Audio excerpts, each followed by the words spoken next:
على محمد وآل محمد. أعوذ بالله من الشيطان الرجيم. بسم الله الرحمن الرحيم. الحمد لله رب العالمين، والصلاة والسلام على سيدنا ونبينا ومولانا أبي القاسم محمد. اللهم صل على محمد وعلى أهل بيته الطيبين الطاهرين المعصومين. أما بعد، فقد قال الله تبارك وتعالى في كتابه المجيد وفرقانه الحميد. بسم الله الرحمن الرحيم. وعاشروهن بالمعروف. صلوات.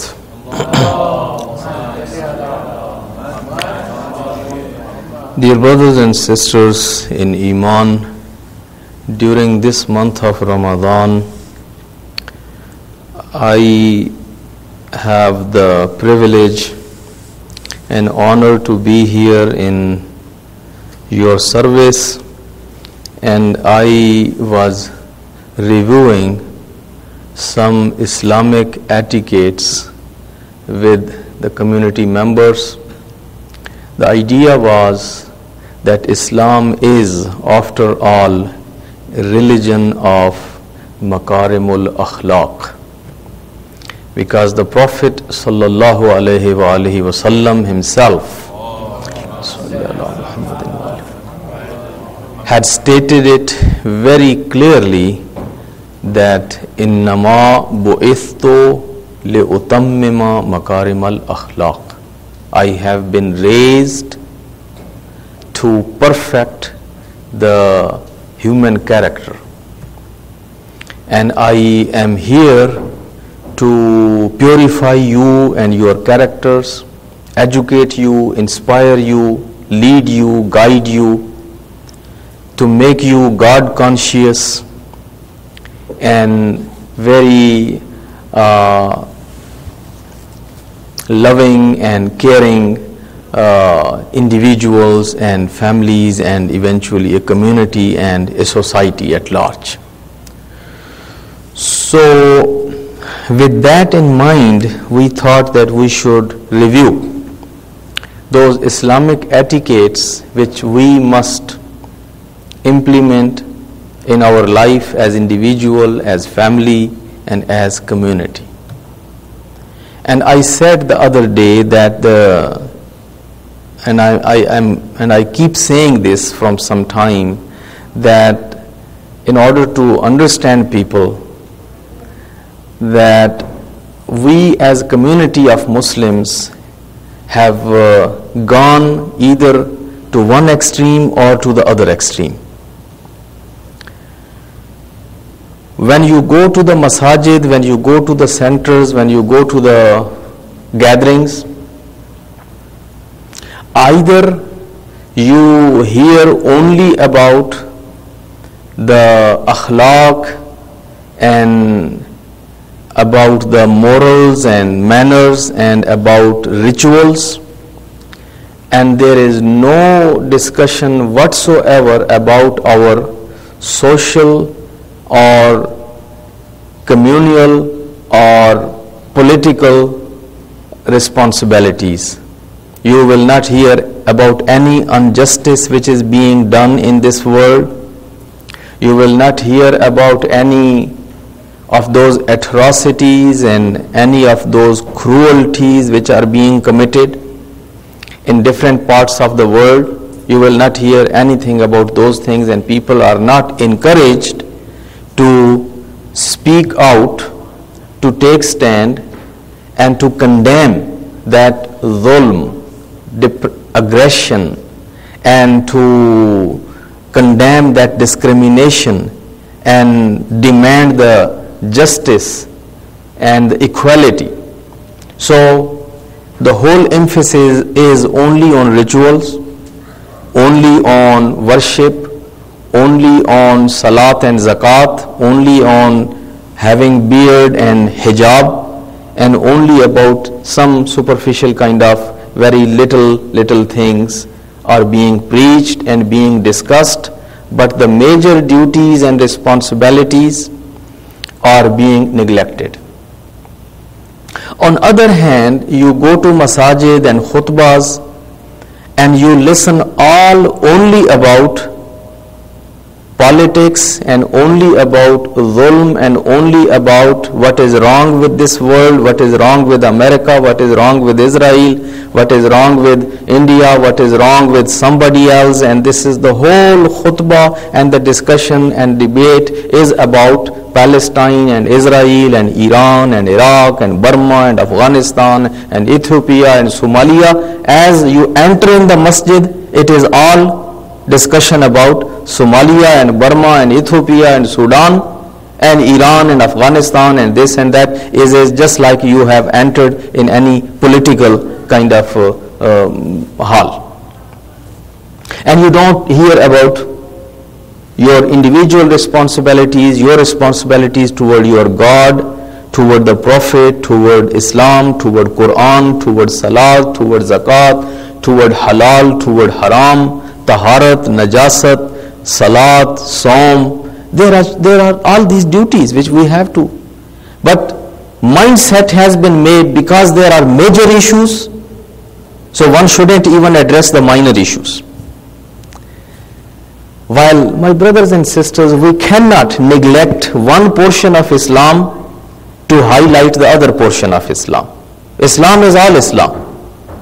Quran is all Quran. And the halal and haram and the duties and the responsibilities, we have to mindful of all these duties and responsibilities. So we cannot just say because one thing is very important, so my whole time will only go toward that thing. It has happened with us in past, it is happening again, and our effort at Baitul Ilm is that we try to maintain somewhat balance. We remind people about their Lord, their God, their Prophet, their hereafter. We remind people about their duties toward Quran. We remind people their duties toward Salat, Zakat. We remind people their duties toward Halal, Haram, to Makarimul Akhlaq. But at the same time, we remind people their duties toward their selves, their families, their neighborhood, their extended family, their society at large. We tell people what is happening in the world. We tell people what zulm is being committed in different parts of the world. And we remind people their social and civic responsibilities. So we're trying to have this message comprehensive and trying to touch all these areas because all these things are very important for us. So with that in mind, we had selected this theme, and so far I have given about 14 or 15 presentations. Today, because yesterday was the day before yesterday, we spoke about the rights of children upon their parents. The day before we spoke the rights of parents on their children. So we discussed parents have rights and their children must be very mindful to fulfill those rights of their parents, whether they are alive, whether they died. Still they have rights on their children. Then the day before yesterday it was the rights of children. In Islam you don't have only rights. So there are rights and then there are responsibilities. And these are mutual rights. So children have rights on their parents and we discussed those in detail. Today I would like to discuss the rights of spouses for each other, or the rights of husbands and wives. Because that is also very important area, my brothers and sisters. We cannot have peace in family and we cannot have harmony in family if there is not a very good sense of rights and responsibilities, and if it is not being practiced properly by husband and wife both. If there is no understanding at home, and if there is no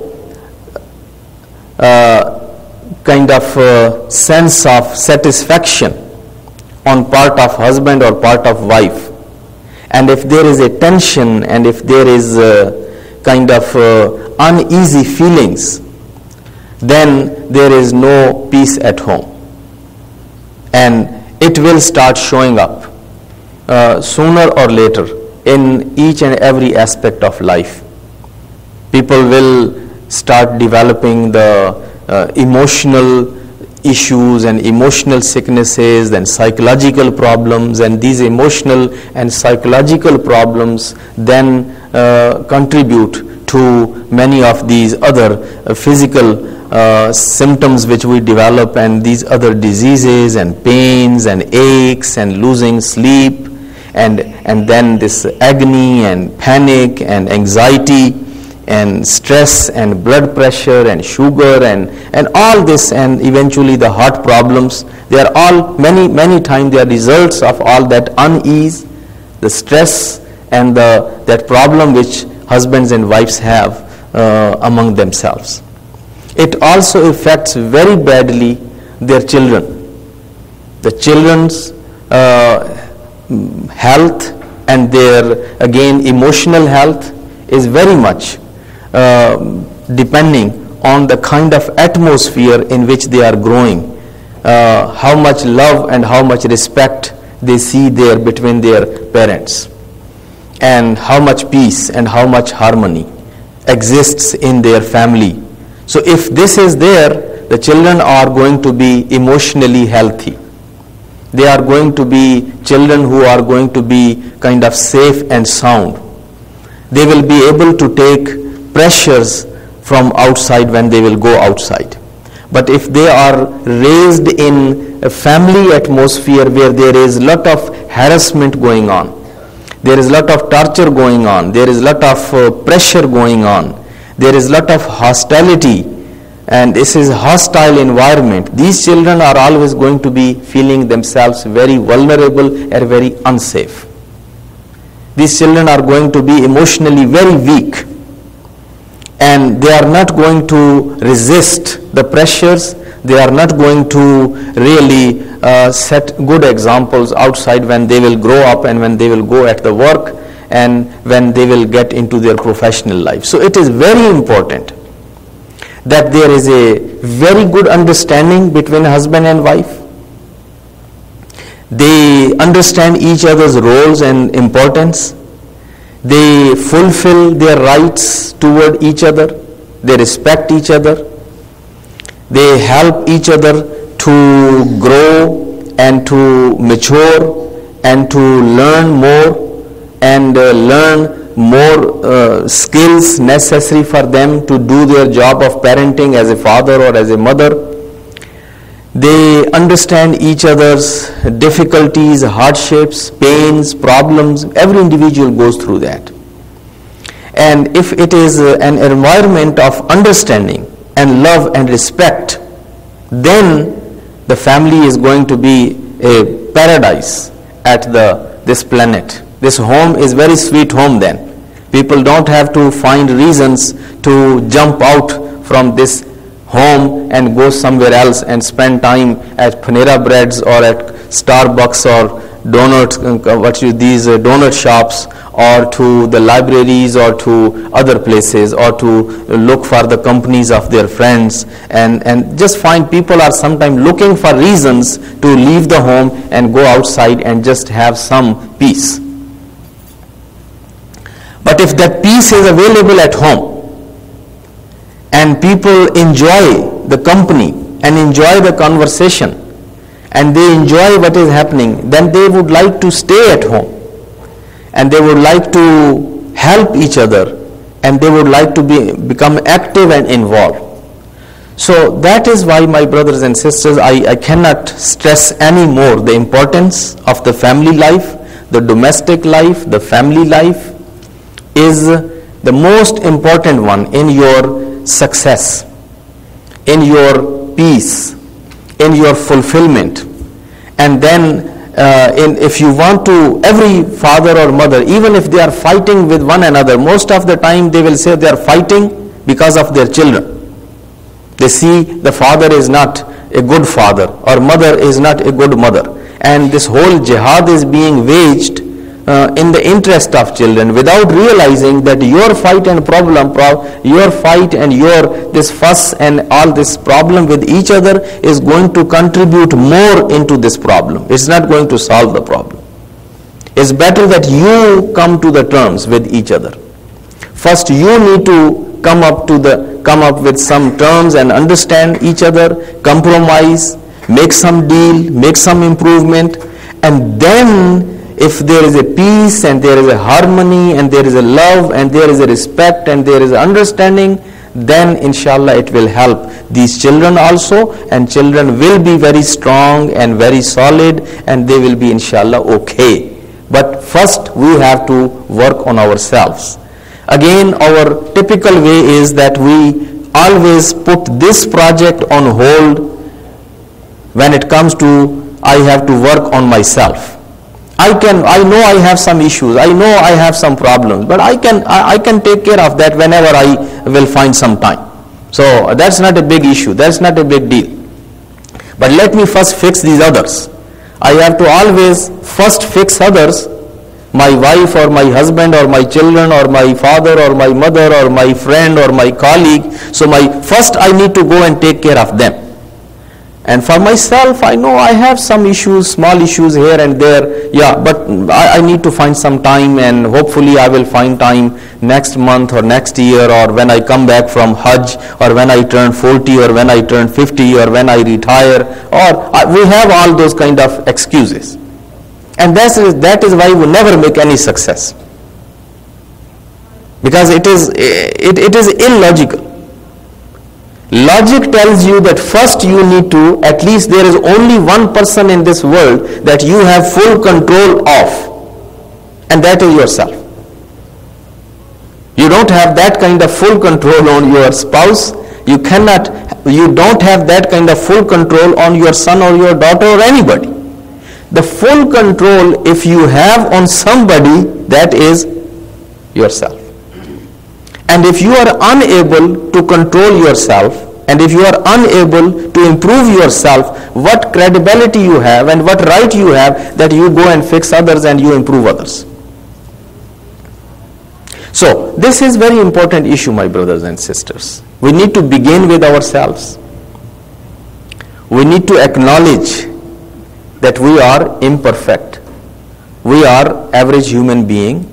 We have some issues, we have some weaknesses, we have some shortcomings, and we need to grow, we need to improve, and we need to get better on daily basis, on weekly basis, on monthly basis. Alaikum assalam wa rahmatullah. We need to work on ourselves as a serious project, and we need to find out what are my major issues, what are my major weaknesses. Sometimes it is the anger, sometimes it is jealousy, sometimes it is temper, sometimes it is patience, sometimes it is laziness, sometimes it is procrastination, sometimes it is extravagance, sometimes it is greed. So there are issues. We are not masoom. We cannot say that I am infallible and I am perfect.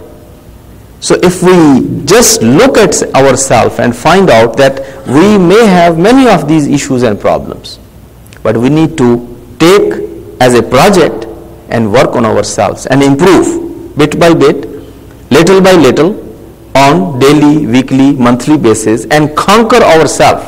The greatest success is that we conquer ourselves. And if we can conquer ourselves, then we claim that we are really the champions.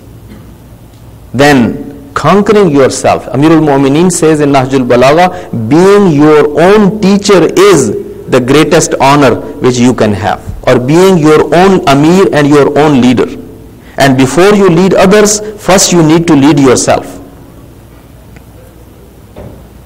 So with that all tamheed, I begin here quoting some of the ahadith for you in this area. I am beginning this discussion today, and I will inshallah conclude it by tomorrow. Recite a salawat.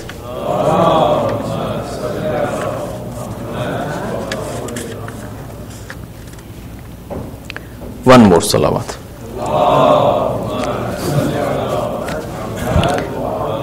There is a beautiful hadith from the Prophet where he says, خيركم لأهله وأنا خيركم لأهلي. Prophet is telling us who is the best. If you want to know who is the best among you, Prophet says, the best one among you is the one who is best for his family. And then Prophet says, and I am best of you in this area because I am the best one for my family. So, if we want to be the best, many times we invest all our time, all our courtesy, all our patience, all our talent, all our skills outside home.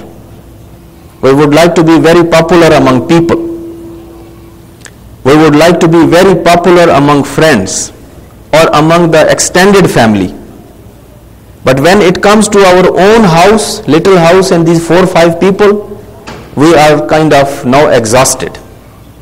We are tired. We have no patience. And we think we can just get away with whatever we do with these 4 or 5 people. They are at my mercy, or there is no polites and there are no formalities. So because it is husband and wife, because these are my children, these are my siblings, so I can be with them. So sometimes we think that being informal justifies the harshness or rudeness. So being informal is something, and being harsh and being rude is something else. So what we need to do, Prophet says, the best one among you is the one who is best for his own family. And then Prophet says, and I am the best of you for my family. So, I know whatever I am going to quote for you here in ahadith, because we are living in a time where we compare everything with whatever is the lifestyle of the general or average people outside. And then we say, why in West people are entitled to do this, they are living like that, and we Muslims have to live like that. So the reason is that we have developed this complex and this inferiority, that everything, if it is true, then it has to be according to the Western standards. If it is not matching Western standards, if it is not something that the West can put seal on it of approval, then it means this something is not proper. So of course we cannot blame Allah for that, or Prophet will say, oh, these Maulanas have made it up from themselves. That's the easy way to get out of that. We cannot challenge Allah. We cannot challenge the Prophet, but we will say, oh, these Maulanas have their own old rigid way, and this is what they are doing. Before making to those conclusions, my brothers and sisters, we need to understand there is no guarantee that whatever is working in West today, it is the perfect and this is the best. West itself is suffering. The number of suicides committed in West, if you just go and see how much suffering is there. The divorce, the highest rate of divorce is in West, and we still want to follow their family system, as their family system is the perfect. The biggest number of runaway of the young children from their parents' homes is in the West. And God forbid those ugly acts of child molestation and where the fathers are abusing their own daughters, and so much ugly kind of practices. This is all in the family system of this holy West, which is the standard for us for the perfection. So because their economy is doing better than others, so So economy has this ability to hide every defect. Just like a rich man. Rich man, if he is the millionaire one, and can always cover his deficiencies and his issues. But the poor man is exposed. So never ever think that this Western lifestyle is the perfect. We believe Allah and His Rasul know the best, what is best for the mankind. That's our faith, that's our belief. Allah and His Rasul and A'imma alayhimu salatu wasalam, they know the best, what is best for us and what is best for our families. So we need to stick with that. So here I am now going to recite first of all some ahadith for you, and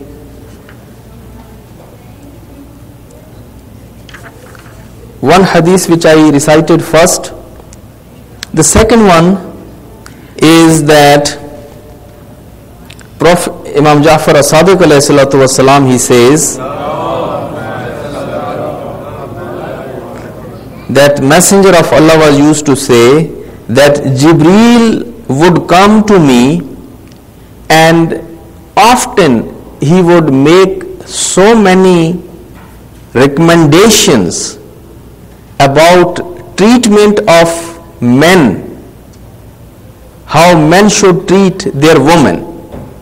Jibreel would often come up with those recommendations that how men should treat their women, and when I would see that how many times he came and how many times he made that recommendation, I thought that Islam will not allow this issue of talaq anymore.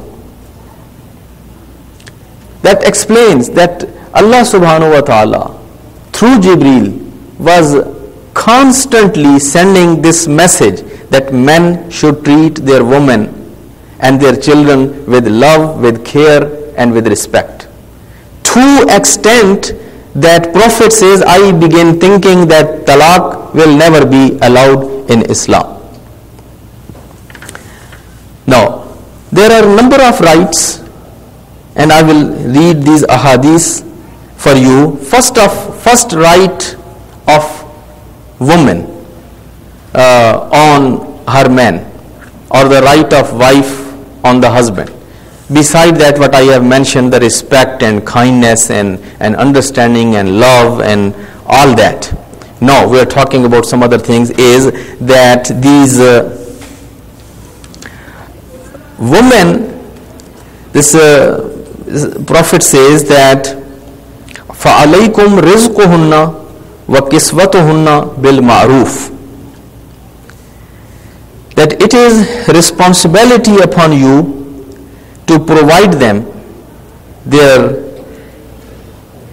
sustenance, their needs, daily needs, or whatever their lively needs, and their whatever they need to use at home. It is mainly the two terms are mentioned here. One is food, the other is mentioned their libas.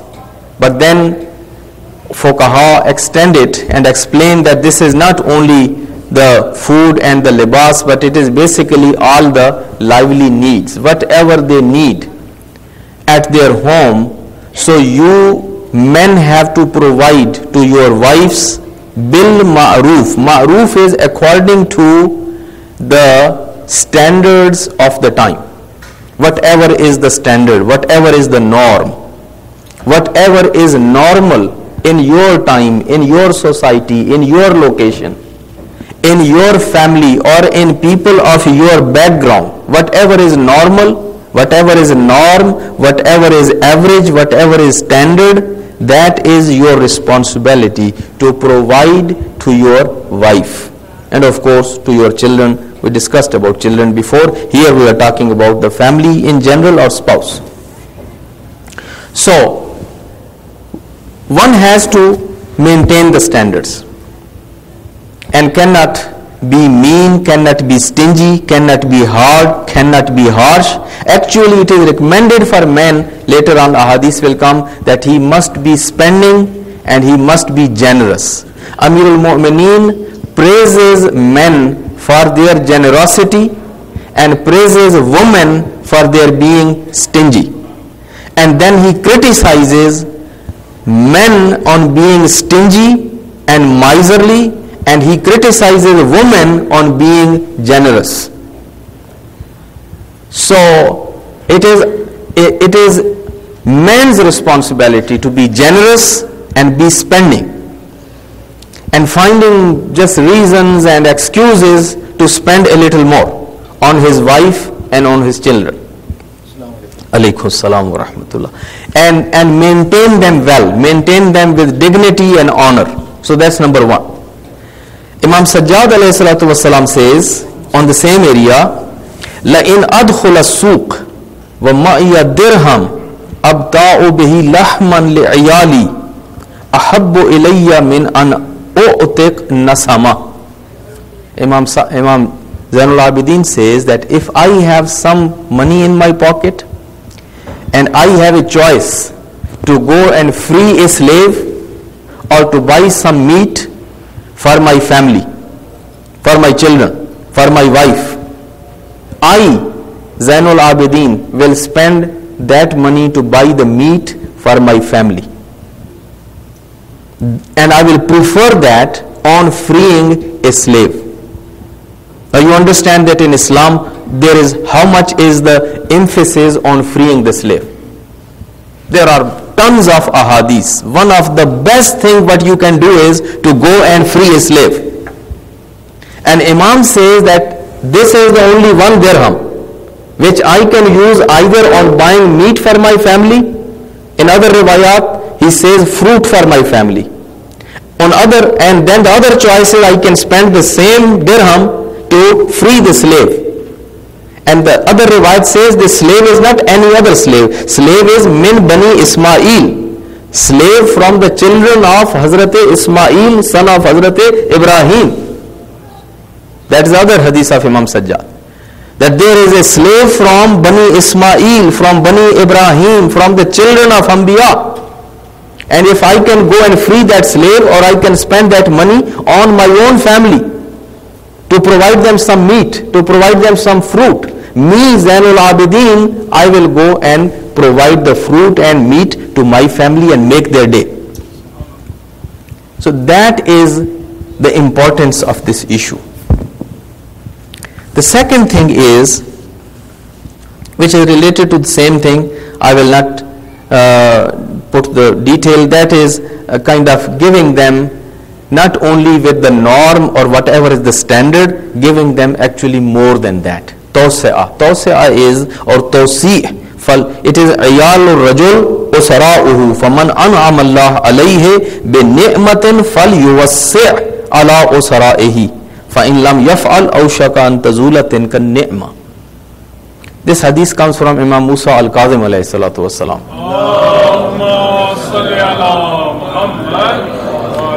where he says if Allah has blessed someone, and if someone has affluence and has good money and has resources, then he must know that his wife and his children are his dependents, and he must make their life comfortable, and he must make their life convenient and comfortable. فَإِن لَمْ يَفْعَلْ, and if he doesn't do that, then the chances are that he may lose that blessing and that bounty and the ni'mat of Allah subhanahu wa ta'ala. So if Allah has given you, you give and you spend on your family. Make their life convenient.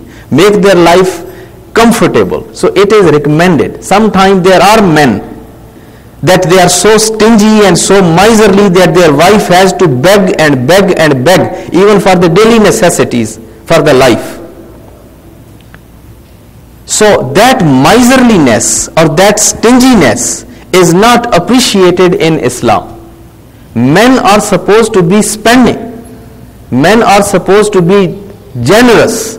Men are supposed to be making the life of their wife and their children convenient and comfortable. That is what we are learning here in this hadith. And they should, and if you are, and your children and your wife shouldn't pray for your death, that when he will die, then we will get all the real estate and inheritance and then risk, and then we will enjoy. And until then, so as long as this guy is sitting there, there is no fun in life. Recite a salawat.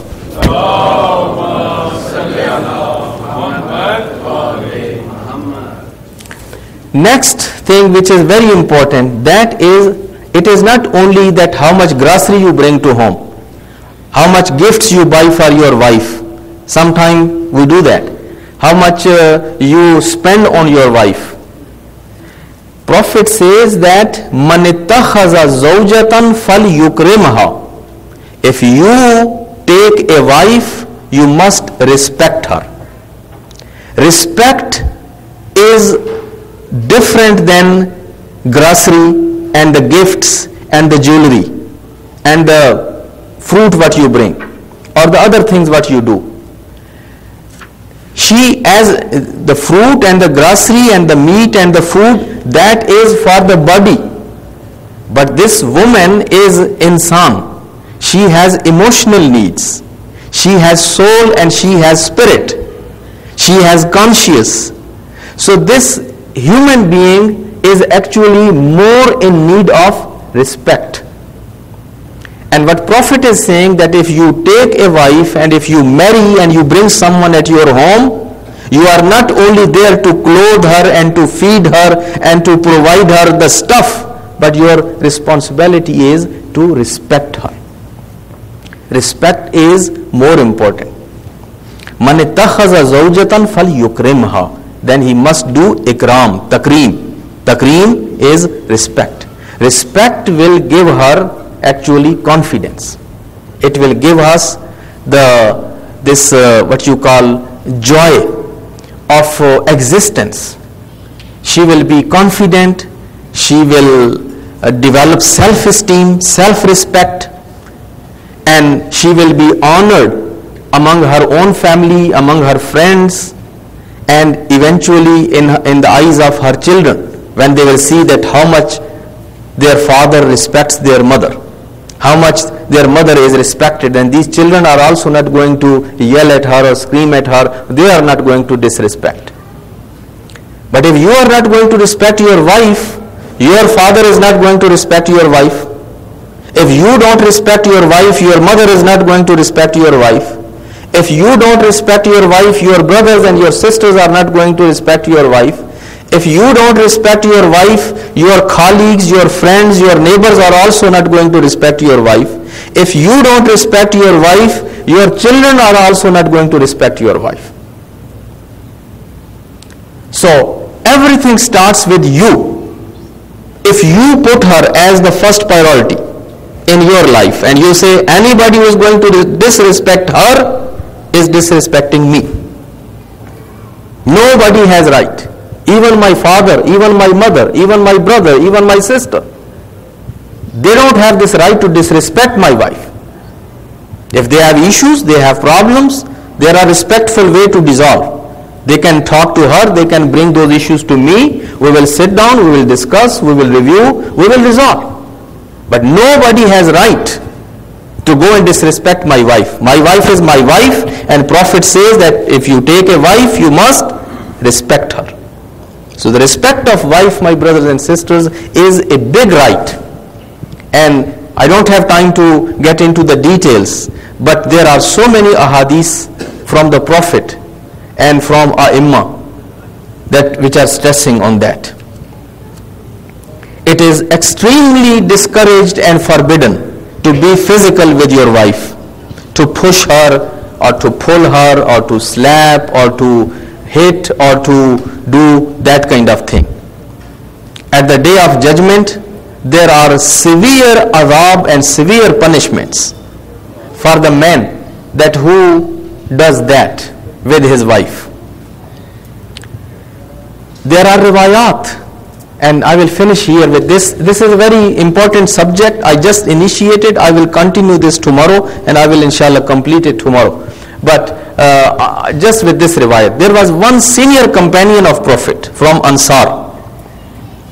one very senior companion. Apparently, if I remember correctly, his name was Saad. He was a senior companion from Ansar. He died. Prophet was used to respect him because he was the leader of this whole big tribe, I believe Aus or Khazraj. When he died, Prophet made special arrangements for his funeral. Prophet sent him his shirt, that my shirt should be given to him as kafan. Prophet asked people, make announcement, everybody will participate in his funeral. Prophet himself came and participated in his funeral. Prophet led the prayer, namaz-e-janaza. Then Prophet carried his kafan, what you call coffin here, but janaza, tabut on his shoulders. Prophet came from right, Prophet came from left, Prophet came from front, Prophet came from back, and Prophet held his tabut on his shoulder. This was not the common practice of Prophet, by the way. Prophet was not used to participate in every funeral. Funeral is a wajib kafai. Prophet had so many tasks, Prophet had so many responsibilities. Prophet was not participating in each and every funeral of Medina. So that's something that people need to know. But in this particular funeral, Prophet is actively participating. Then when the janaza was brought to the qabr, Prophet first went in the qabr and laid down in the qabr. Tabarrukan. So Prophet went in the qabr, laid down in the grave. Then Prophet comes out and he asks people that help me to put Saad in the grave. Prophet put him in the grave. Then Prophet made a special prayer for him. When qabr was closed, the mother of Saad was around. She speaks to the grave of Saad and she says, be congratulation to you, O Saad. Saad, I congratulate you that you are in Jannat, going directly in Jannat. Rasulullah heard that. Rasulullah said, who told you that your son is going directly to the Jannat? She said, Ya Rasulullah, how can I think the otherwise? You never did this for anybody what you did for Saad. You led his janaza. You hold his janaza on your shoulders. You laid down in his grave. You put him in grave. You made a special dua for Saad, and still Saad is not going directly to the Jannah. Prophet says, I wish that was the case. I did everything. I had great respect for Saad, and I know eventually he will go in Jannat. But because he was bad-tempered with his family, he was a man who had very bitter or very kind of naggy kind of man with his wife and with his kids. He was a man who was always picking things and criticizing, and kind of always he was bitter, and he was bad akhlaq with his wife, that I am very much worried that he will get the fishare qabr. He will be tortured by the grave, because that is what happens with people who torture their wife, who torture their family, who bother their wife, who bother their family. They always nag, they are panic, they are always criticizing them. First thing what they get is very severe fishare qabr. Prophet says that I am extremely worried about your son. So this hadith itself explains, my brothers and sisters, a senior companion of Prophet. Prophet did so much for him, but still Prophet is worried about the punishment because he was not good with his wife. He was good, he was a chief, meaning he was helping, he was clothing, he was feeding, he was doing all, but he was not respecting. He was a man with rough tongue. When he was angry, he didn't know what he was saying, what he was uttering. So my brothers and sisters, we need to be respectful with our spouse, and particularly here we are talking the rights of women. So that is something that for today, inshallah, we will have the rest of discussion.